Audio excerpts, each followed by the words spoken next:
Okay. Good morning. If other people continue to trickle in, this is a kind of a adult education time that will be really good for people just to keep on trickling in.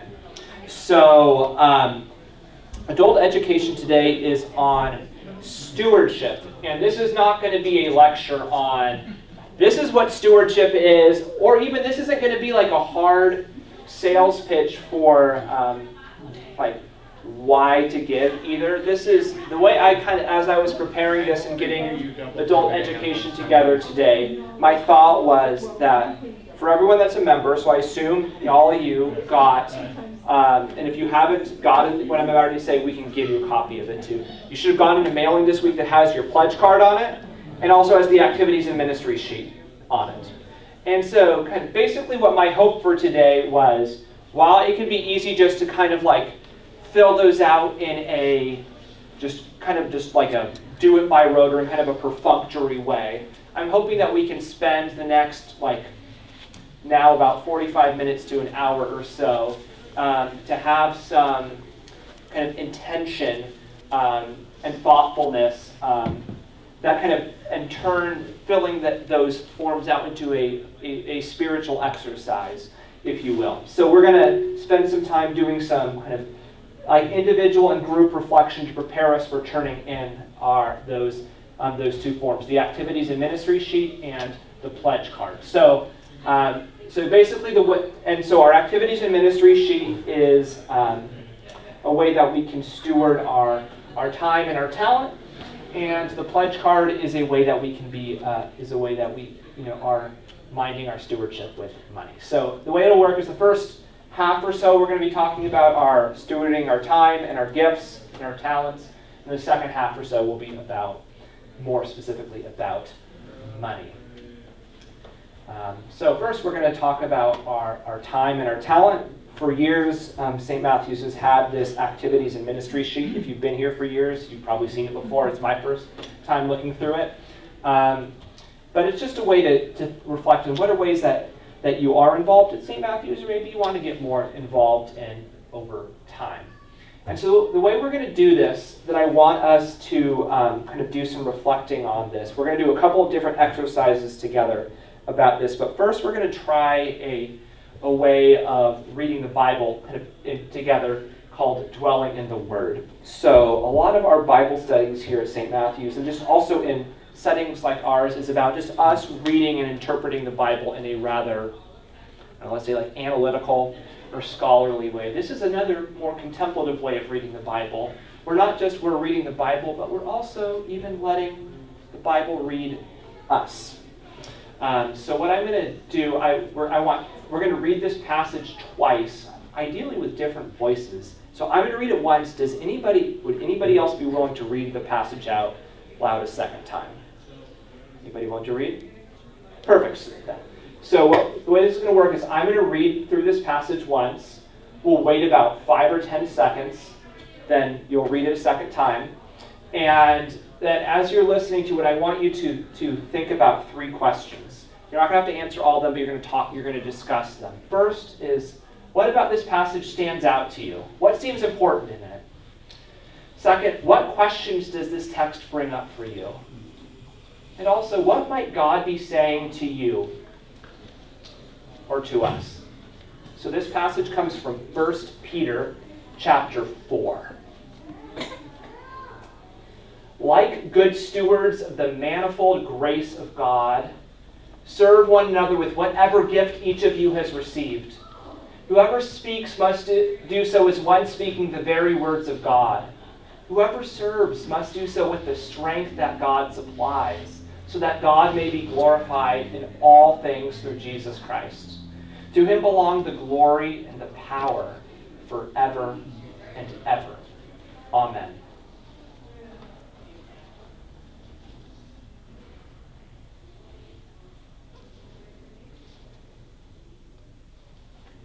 Like good stewards of the manifold grace of God, serve one another with whatever gift each of you has received. Whoever speaks must do so as one speaking the very words of God. Whoever serves must do so with the strength that God supplies, so that God may be glorified in all things through Jesus Christ. To him belong the glory and the power forever and ever. Amen. Thank you. So now what we're going to do is we're going to take a few seconds just to think about these three things. What stands out to you? What seems important? What questions does this bring up for you? What might God be saying to you or to us?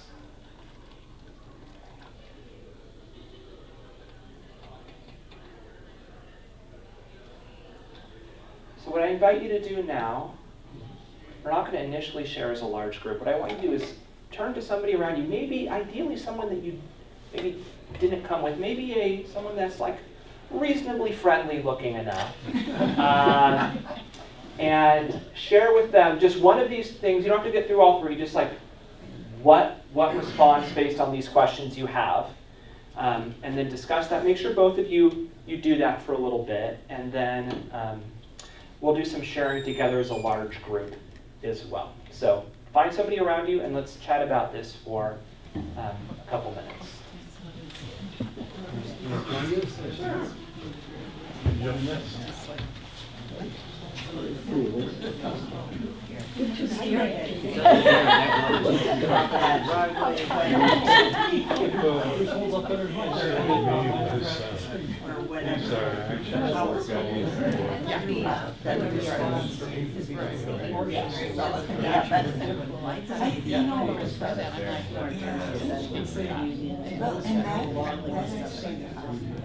More of the fellowship. And I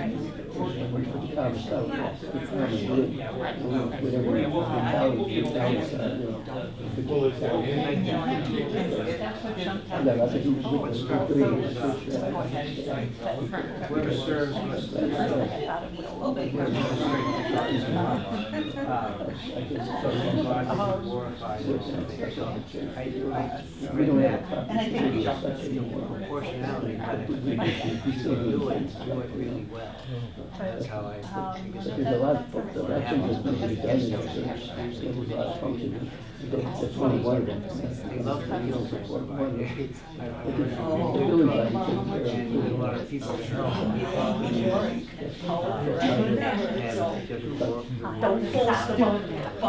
It stood out to me, like there are other passages in the New Testament where Paul different gifts. And here we just have seeking and serving, and it was interesting to me that even those were kind of broken up. I mean, I guess when I'm thinking about speaking like this, isn't that also a form of service? There's something kind of here in the text that's significant about why they're broken up. Maybe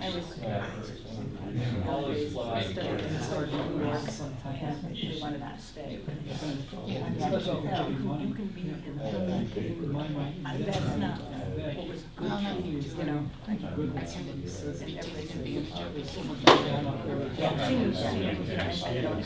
We're going to go for about 30 more seconds, so wrap up kind of your thought and we'll come back together as a group.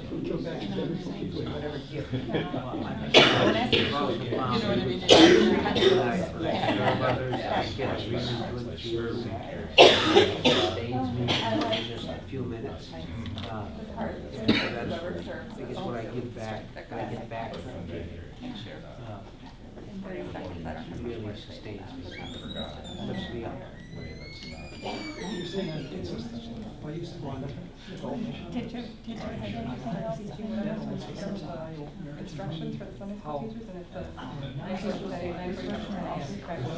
You don't have to get through all three. Just quick time. So let's come back together as a large group now. So, as we share and reflect as a large group for a sec,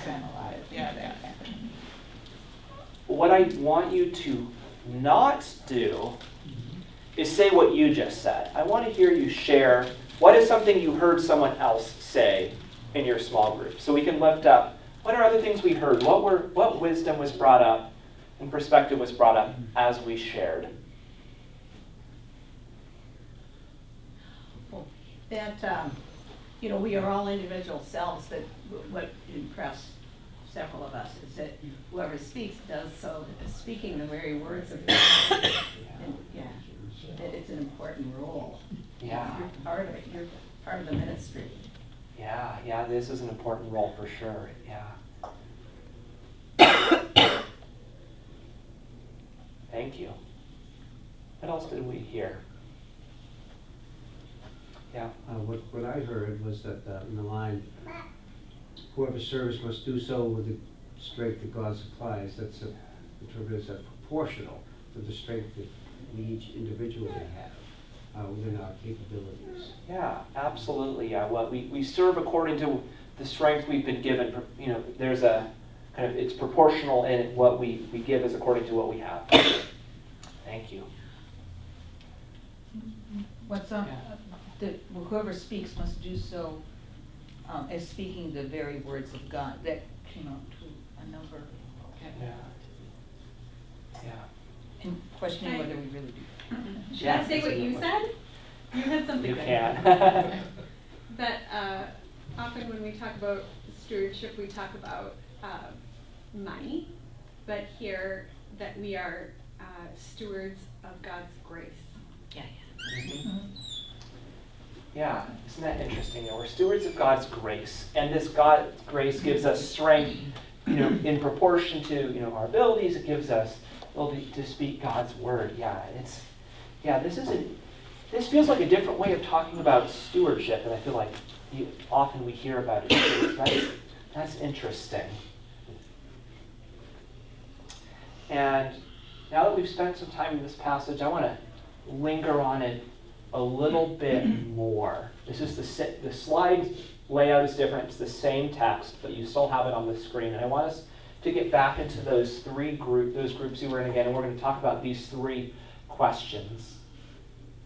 What might it mean to be a steward of the grace of God? What does it mean to be a steward rather than the owner of your gifts? That's the first question. The second question is, I want you to think of a gift that you're proud of. Maybe music, or maybe dance, maybe math, maybe friendliness or faith or something else altogether. How can you use that gift for the sake of others? And what changes when we think of our gifts belonging to God, not to ourselves? Go back into those groups and talk about those three questions for a few minutes.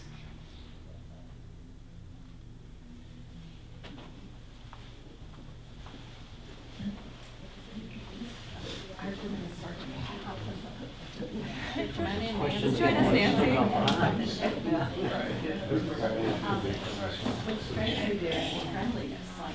I don't know. You're my No, it's my bag.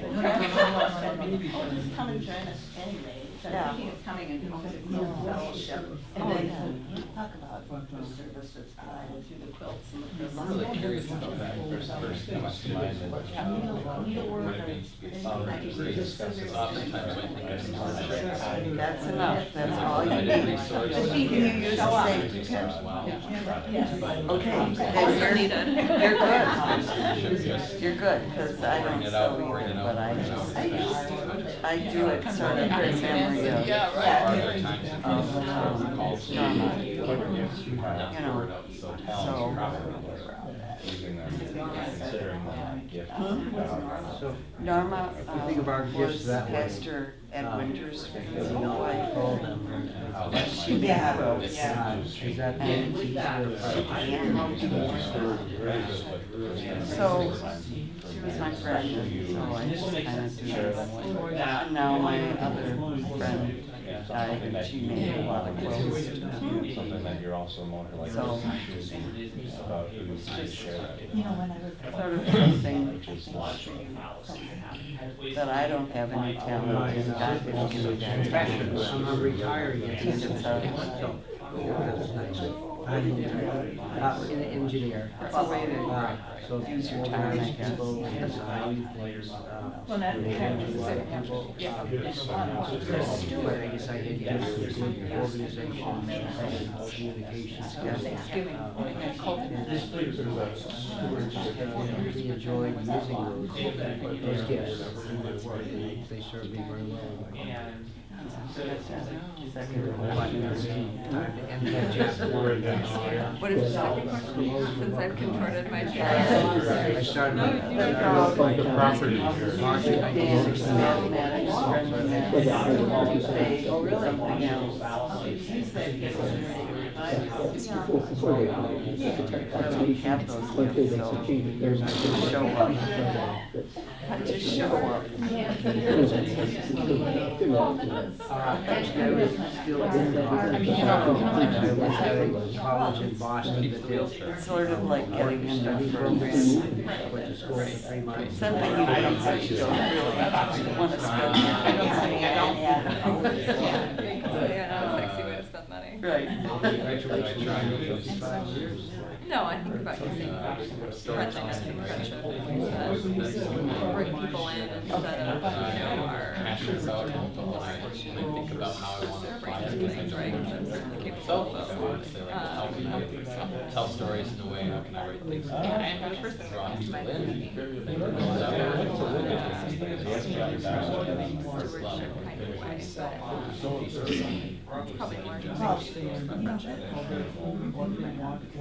mind in, for me. think about that. Stewardship kind of way, but it's probably more Stewardship thing. That was always his response.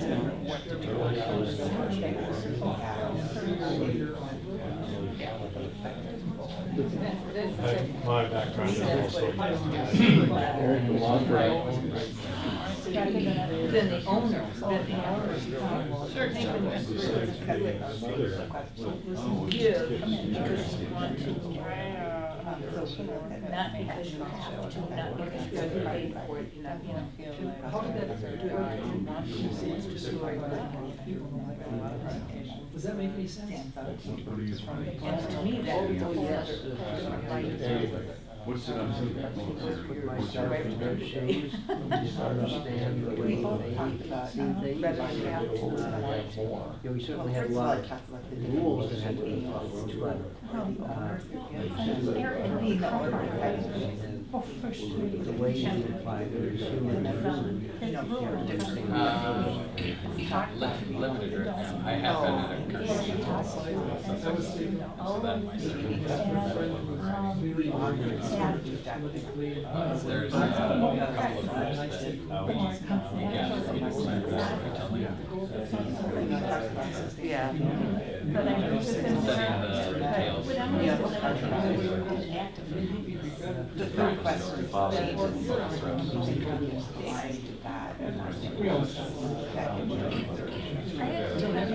had occasionally spent a while in Nashville, when I find myself in Nashville or something, there's this English church. Oh, yeah. And in their bulletin, at the end of the service, like they said, please greet people who you don't know before. Like they say it nicer than that, but like it's literally part of their like worship. They're encouraging people to reach out first to people who they don't know instead of, congregating.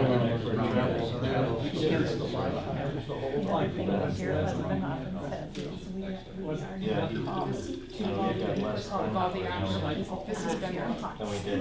I don't want to say comfortable, but what speaks to me the most. Besides this. I like to stick here, I'm just. that you do it or there's more? But one of my comments was At that church? Yeah. Yeah, yes. And I feel like because it's right there, it almost feels like an imperative and right? Like I would almost feel like, Well, that, yeah, for me, like turning right to a friend who I can with, right? Or going to, the world because that would always like, so I just found it very cool. I don't know if Rehearsal for Sharing ideas between people I think so. is so powerful. Excited. So it is. Okay, let's wrap up the thought we're at and come back together. Go for about maybe 15 to 20 more seconds. Our oldest daughter wears hearing aids, and it's shocking what you kids wear, kids wear hearing aids even. And so like we see adults wear hearing aids, they're fine too. Lots of kids also have some kid in a wheelchair,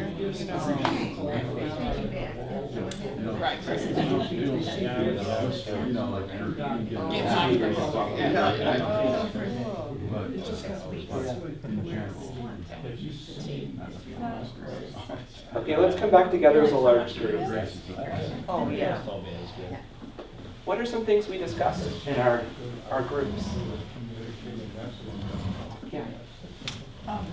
We talked about, well, the difference between being an owner and being a steward is, being the owner, you have the gift, but being a steward, you're actually using it. Yeah. But then we went into the idea of hindrances to using those gifts. And things could be that you offered to use those gifts and you were rejected, or that you're burned out from, just being used over and over again. And then we talked a little bit about the changes when we think of gifts belonging to God, that maybe, just push us toward going and trying again to use our gifts.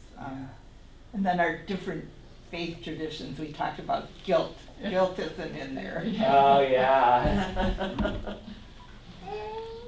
Yeah, I think it's interesting because guilt. This isn't like guilting us here, is this? I think it's not really. No. It's not supposed to be, but there is. Oh. But we are tied to them. Oh yeah, but it kind of lingers around there. Yeah. That's interesting.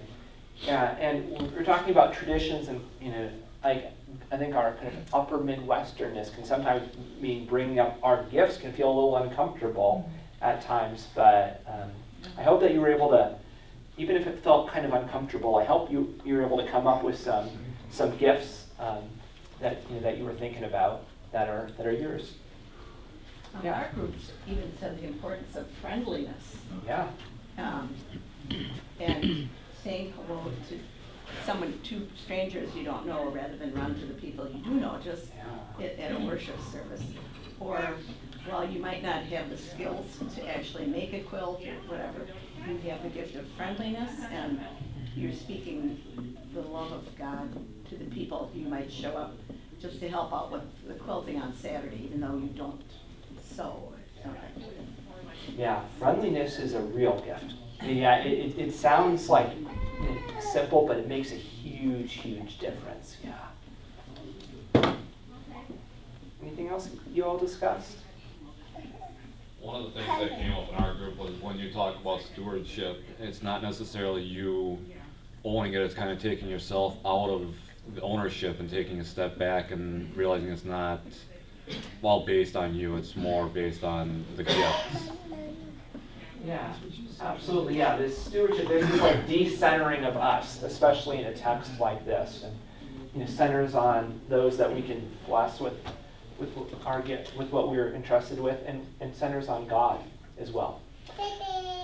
So now that we've done a little bit of reflecting on this passage in different ways, I want us to break into our groups and share again two things. What is one way that you serve or you're involved at St. Matthew's, or maybe if you're not really plugged in a lot of ways. What is one way that you might be, interested in getting more involved? What do you like most about that thing you're involved in?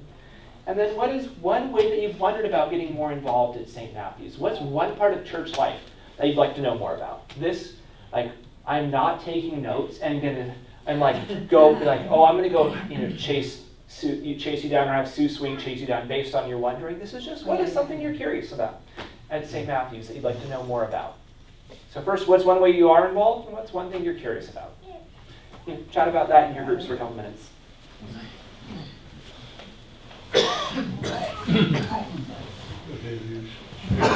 Your involvement in property.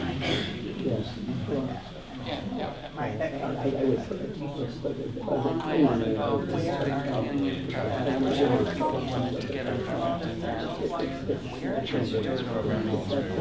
Sorry, chairs are. Jump up different.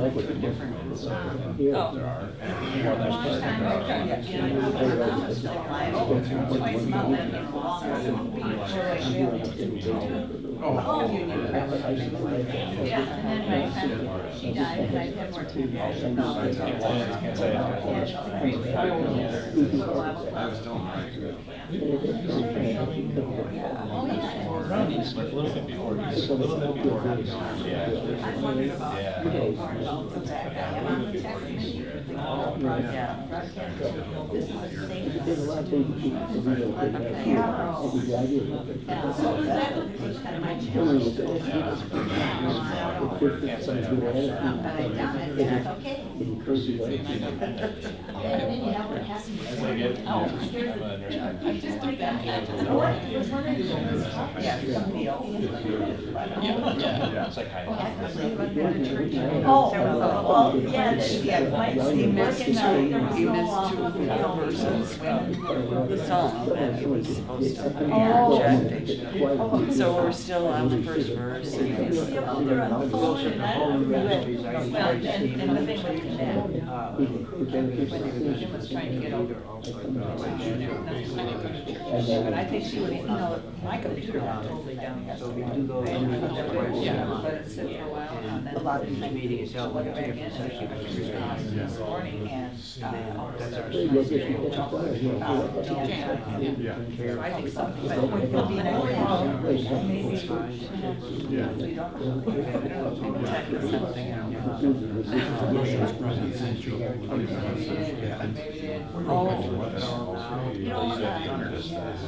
Just not, you know, so sweet. So that's why I get this dimension like that. I just don't like that. I don't remember. So, I'm there to listen, talk to show us. I'm there to Oh, yeah. God is there to our service. So last year, in our stewardship, when I signed up.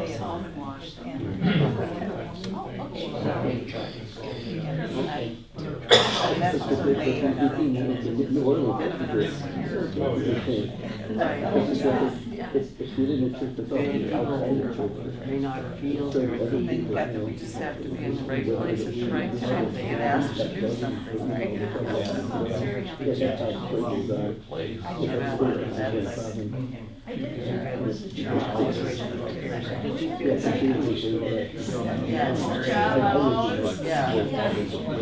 And you're probably still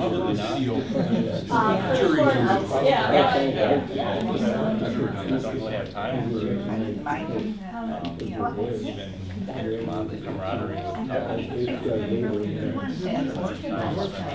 Yeah, so, Be a representative. 12 people on the yeah, now it's. My wife is. I think it's 7 and then the 2 pastors.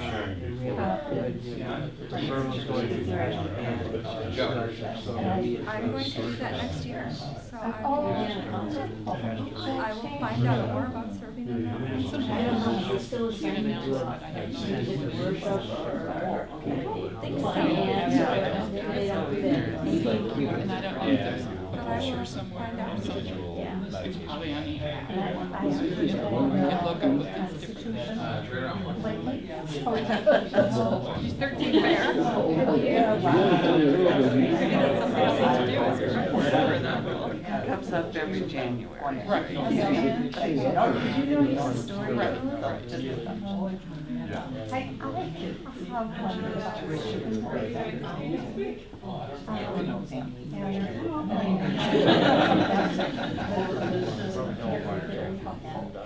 We'll talk more. Okay.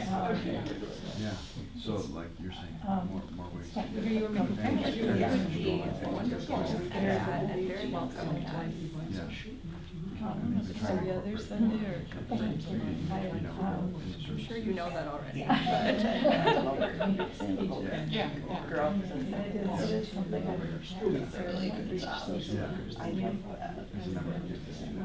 When I joined Stephen Ministry, I thought that I wanted the education even more than, I was like, I'm not sure that I'm actually going to have a care receiver. How many runs did you get? I had some ideas of that, and I had a care receiver, and that relationship between Oh, care yeah. When he was ready to share with you,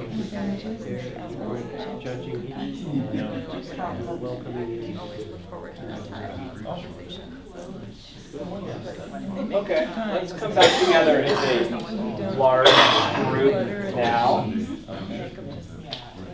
Thanks all for your sharing. It was fun to be able to listen a little bit in on that. I hope that this reflection can be helpful as you think through ways that you are involved or would like to get more involved with as you think of that like activities and ministries sheet, that sign-up sheet you got in the mail, as every bit as much a spiritual exercise as a logistic thing for you to figure out.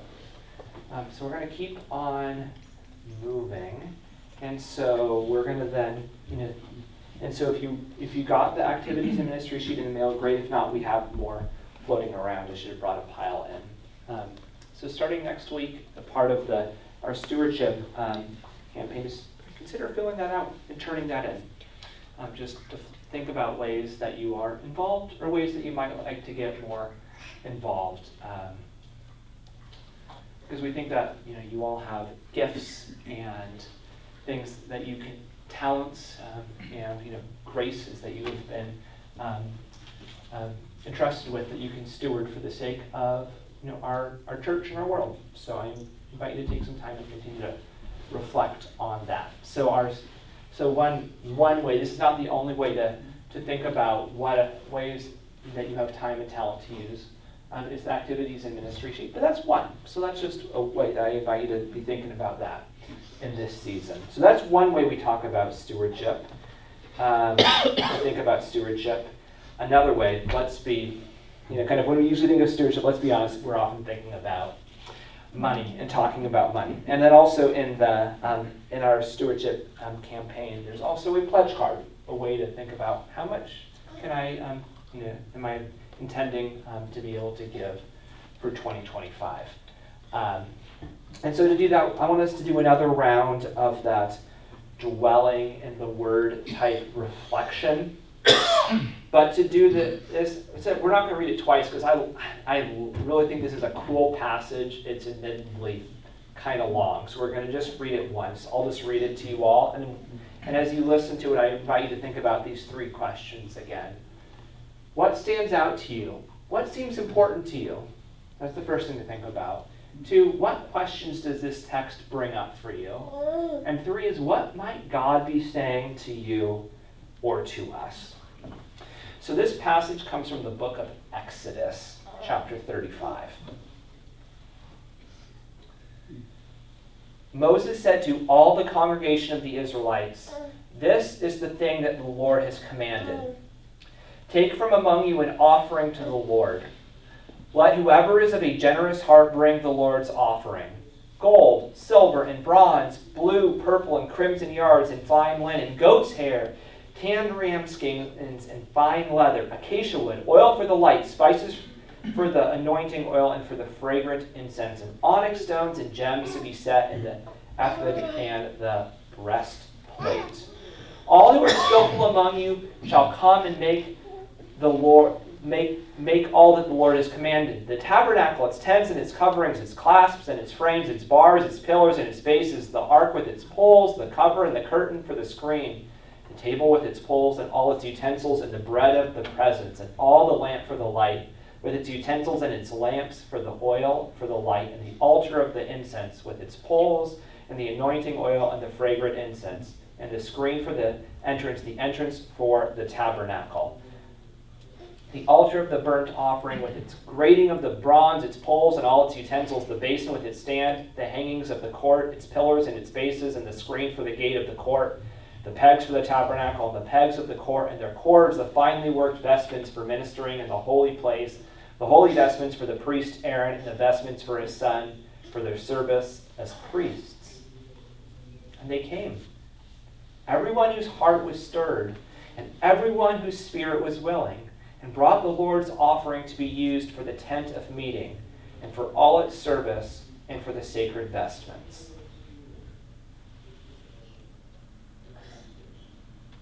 That's a little bit of a different kind of passage than we often talk about at church, but I invite you to break up in those groups that you're in again and talk about what stands out to you, what seems important to you, what question does this text bring up for you, what might God be saying to you and to us. Let's talk about that in our groups for a few minutes.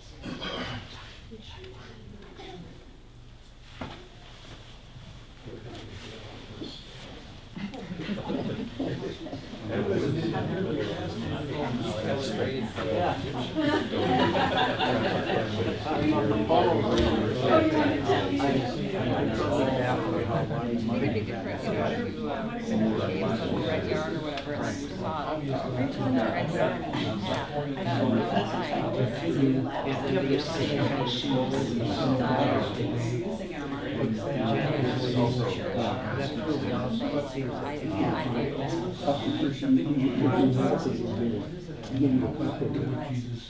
Yeah.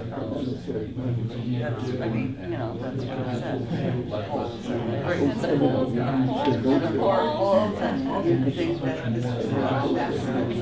Everything that you contribute is important. The poles as much as the vestments, as the oil, and yes, I thought it was kind of beautiful. Yeah.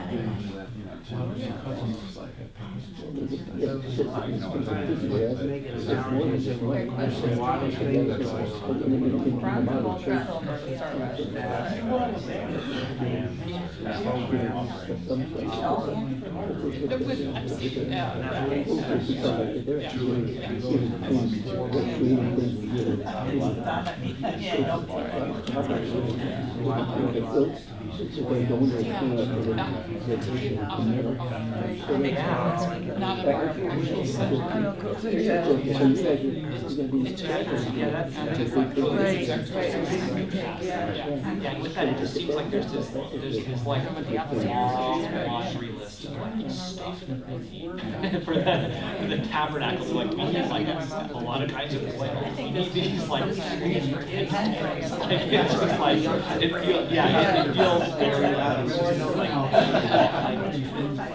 help us out and people to the church for just giving you know, that type of thing. How do we A lot of things do come down to the money is simply just gotta pay bills. The reality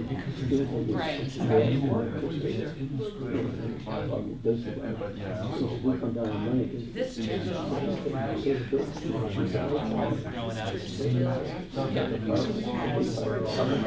people are our church right now, generation stand out to you. Grandma, did anything stand out to you?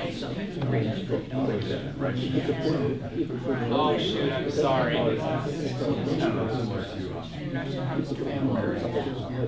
It's a class thing. When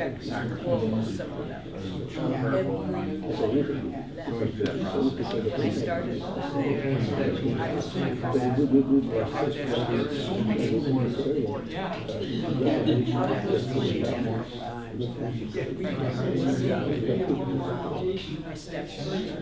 It's reading the book starts out, this is what God has commanded.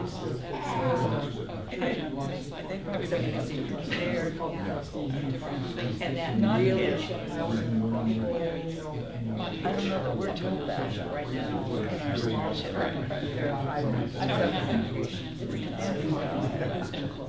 Well, I'm not saying no.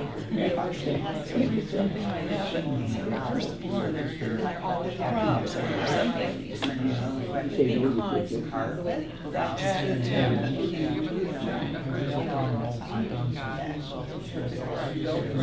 this church doesn't have, I get the key was John, and that's of course.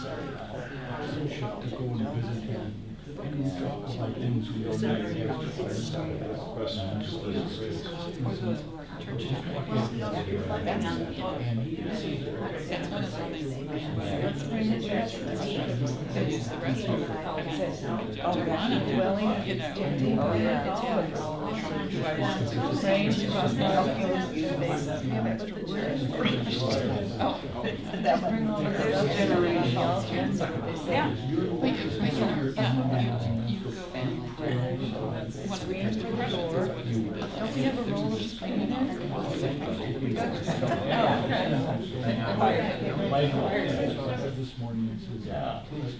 You kind of wonder about the, potentially like the symbolism. We can read that as just kind of a laundry list of like, oh, here's all this stuff. But that stuff is kind of what you start to work together, bring this and having that, and that's all. create a circle, atmosphere.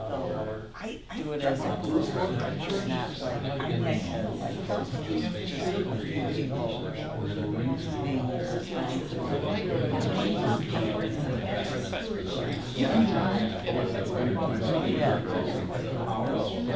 bring it, Right. Providing for them. Fulfill this role. I feel like they're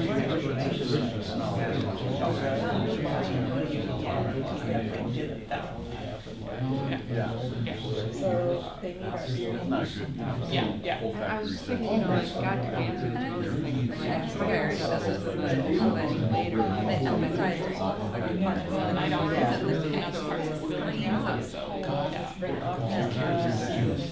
and the yarn and the hides, and the red, right? Kind of, one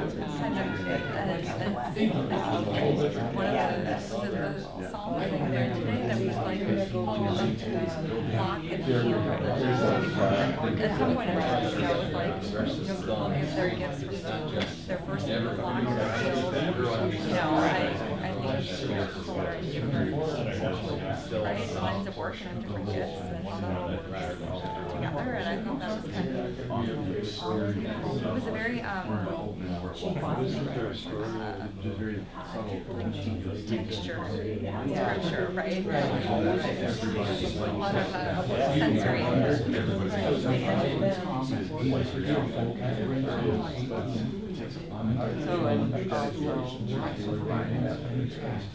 it makes me think of. That's a good question. I didn't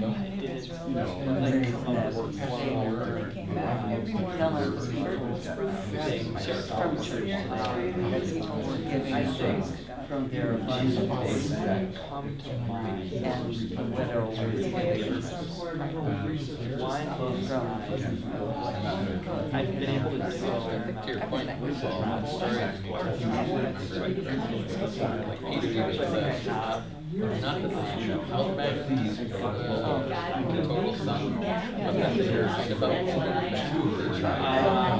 here's everything. I also think No. I remember this I worked as well as assembly working for us. I feel like I'm fairly technologically and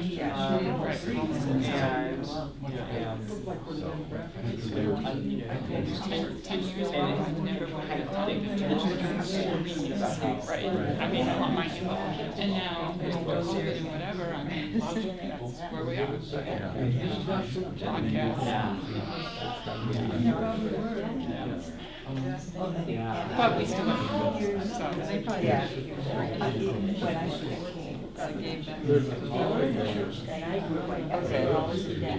Oh, yeah. I was in the farmer's market. Well, here we always And spend here we more. always Spend more. The person handing out. I was in. Yeah, but you're still always. I can't have much better. But we were still always very forward. You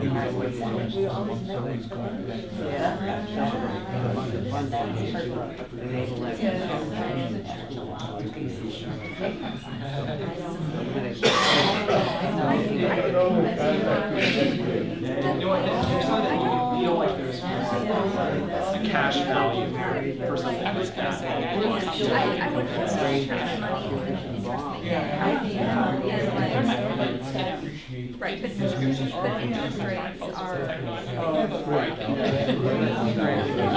But like several years, right, like they're. So how are we doing? Do we need more time? Do you want to keep on going?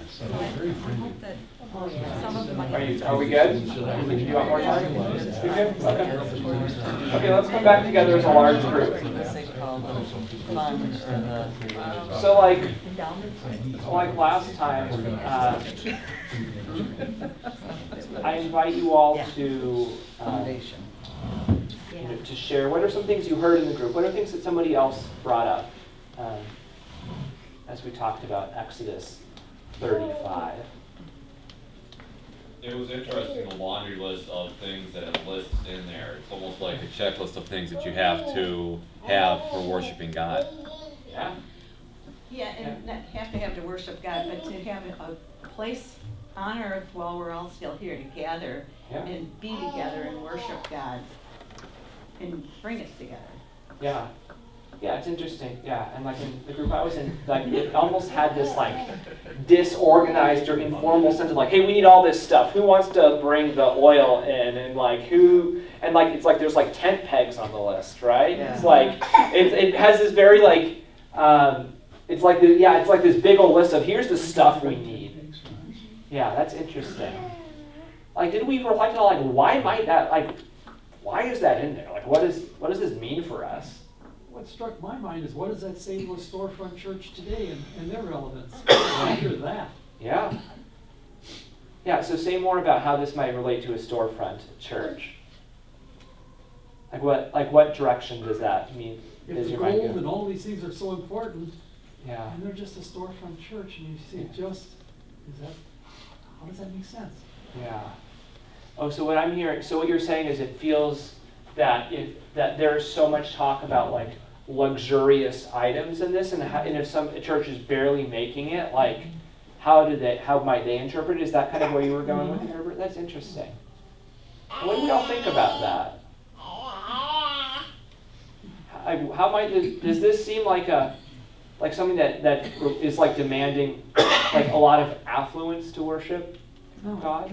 It's every little thing. Yeah. It's the pegs and so they're all listed equally. Yeah.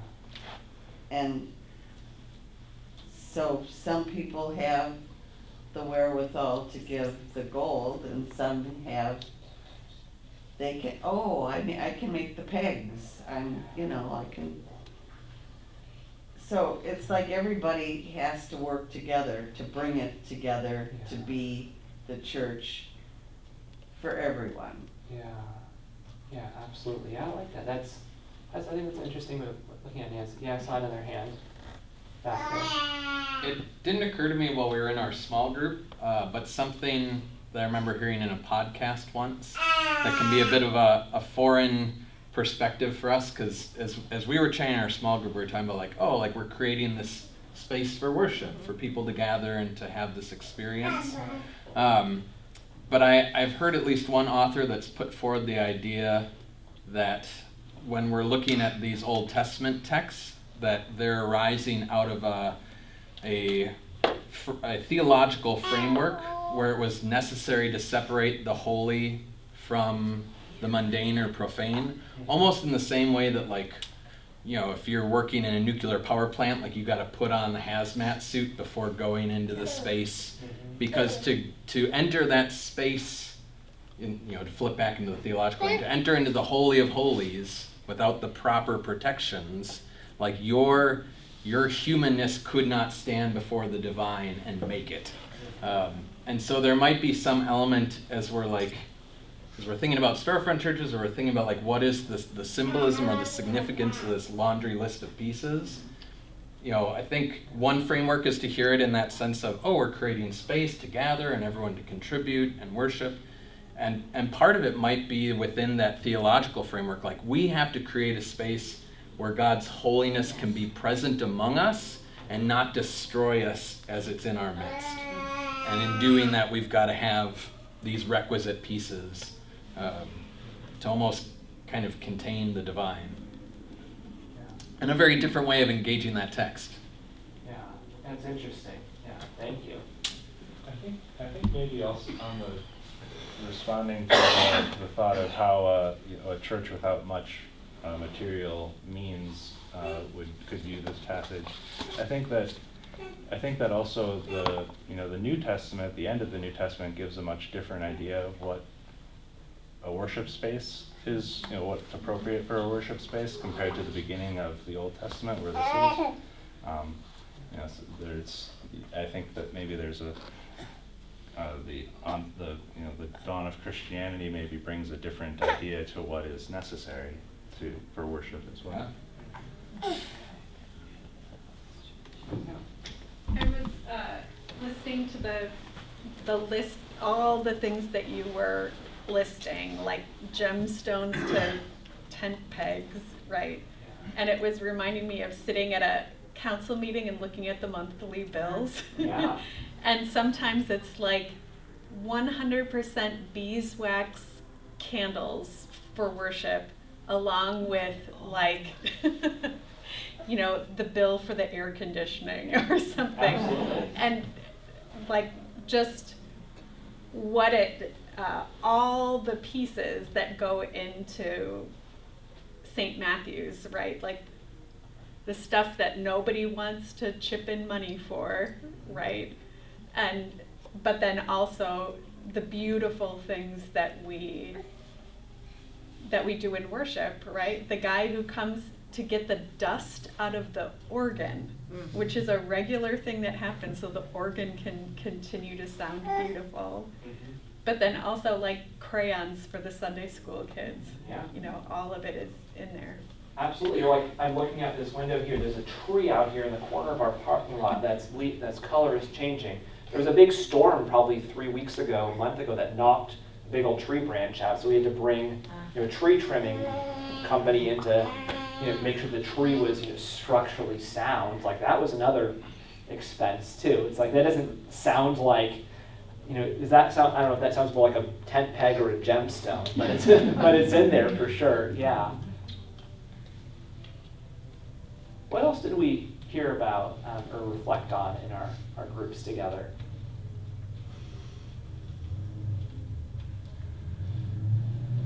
Yeah. I like the closing 5 lines there that for those that heard, they came, their heart was stirred, and the spirit was willing, and so they basically was a convincing, sounds like it was a convincing statement that was made, and they made their offerings accordingly.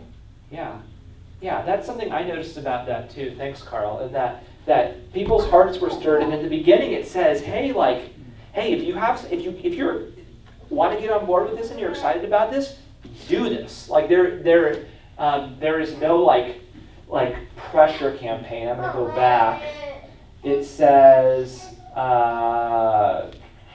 where is that? Kind of 4 lines in, whoever has a generous heart. Like this isn't like there are other passages in the Old Testament law where it's like, give, when you cut, your harvest down from your field, give this first % to God, or leave this portion of your field. Like it's very specified. And there's other places that talk about like a tithe, like give 10%. This is just about whoever's heart is stirred with this. There's no pressure campaign or or expectation of like, this is how much you need to give, and just entrusting that people care about it enough about their sacred space that they're willing to chip in everything from tent pegs to gemstones to like various dyed wools and all that. And I like that vision for stewardship for. And now, admittedly, we could also read this as also a time and talent, like they talk about who are the skilled artisans here. And then what goes next is there's this long passage. This was already long enough, but there's this long passage about, like, they literally name people like, this person is really good with wood, and this person starts carving stuff out. And so a part of this stewardship, if you will, that they were doing was like creativity and building stuff together. And so people, who care about this, and people who just have people who have tent pegs, people who have gemstones, and people who have gifts. Just use them. What gifts can we do with these? And what difference can we make? And guess what? Out of the deal, the tabernacle got built, the spot that the people believed God dwelled in and was dwelling with them. And then so for the last minute or two to connect, we don't have a laundry, I love how Pastor Ann brought up our list of miscellaneous expenses in council of we blew the dust out of the organ this week. And we bought more crayons for Sunday school. There are some things that what are things that we're hoping for as we move into next year? I tried to put these in just a few words. And so if anybody has any questions or clarification, just want to let you know. So the first thing, as we've looked back at council, over the last let's say 10, 12 years, if you go and look at how much money has been in our general fund, there has been a remarkable continuity. It can be easy to feel like after the pandemic,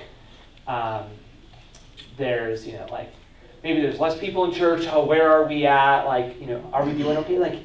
In terms of dollars and cents, the money coming in is there's really been remarkable continuity over the years. And so that's a testament to St. Matthew's generosity. And at the same time, things become more expensive. The charter buses for a high school trip is more expensive.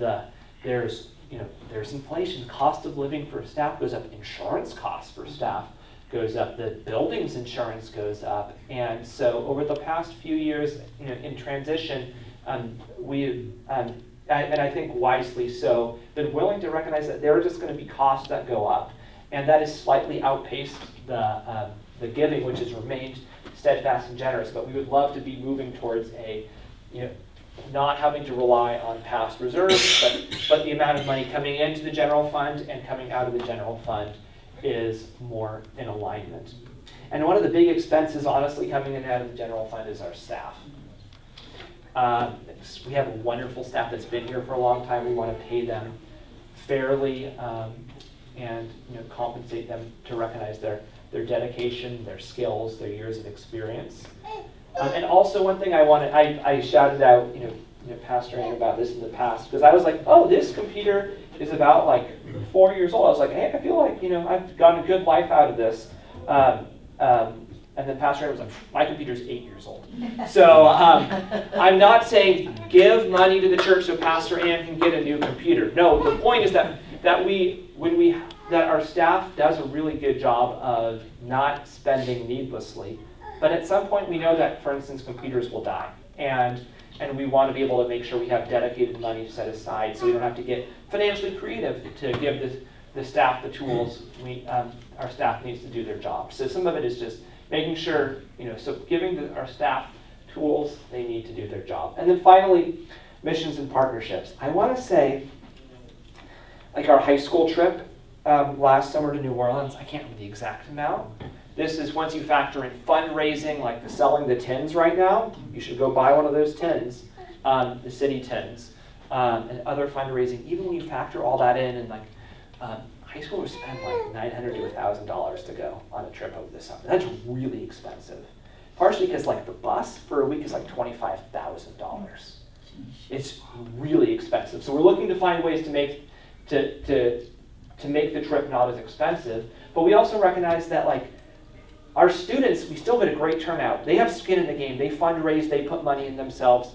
But we also don't want to make that cost be a hindrance to anybody. So if you can, investing in our church is also investing in our students to have these life-changing experiences going on trips. And also wanting to bring a delegation, for instance, from our partners, let's say in Tanzania, in Singisi. We would love to host them, but we can't just assume that they're going to pay all of their flights. And so being able to, whether that's going to be 2025 or 2026, starting to get money set aside so that we can welcome them when they come. Investing in our church is also investing in our friends globally as well. We support our partners often through our endowment. So I'm not asking as much for like, hey, make sure that Singisi has the money to make ends meet, but this is more about building a partnership and getting us going to them and them going to us. Those are things that we want to continue to do in the future. So those are some hopes we have, beyond our ongoing expenses for next year. So that's a little bit of our laundry list. So on that pledge card, there's like an other line. So if there's some other specific cause that really matters to you, you can pledge to that. Or that you can also pledge to our general building fund that helps make sure, for instance, when there's a leak in the roof, we can get it fixed. If you go, trust me, that is one of the ongoing expenses is when the wind blows hard on this and it's raining on those stone walls, there are leaks that form over time. So helping repair those things. But then also the general fund, that money in that can help us vision for what we can do with our church next year as well. So that's a little bit of our laundry list. There's no tent pegs or gemstones, but those are some hopes we have as we're a part of God's family together. That's all I got for you all. Thank you all for coming, for your wisdom and your reflections and your careful engagement with one another. Thanks for being here today. As a reminder, if you can submit those activity and ministry sheets and your financial pledges next Sunday, that's a real gift to us. So thank you for that, and thank you for being here. Take care.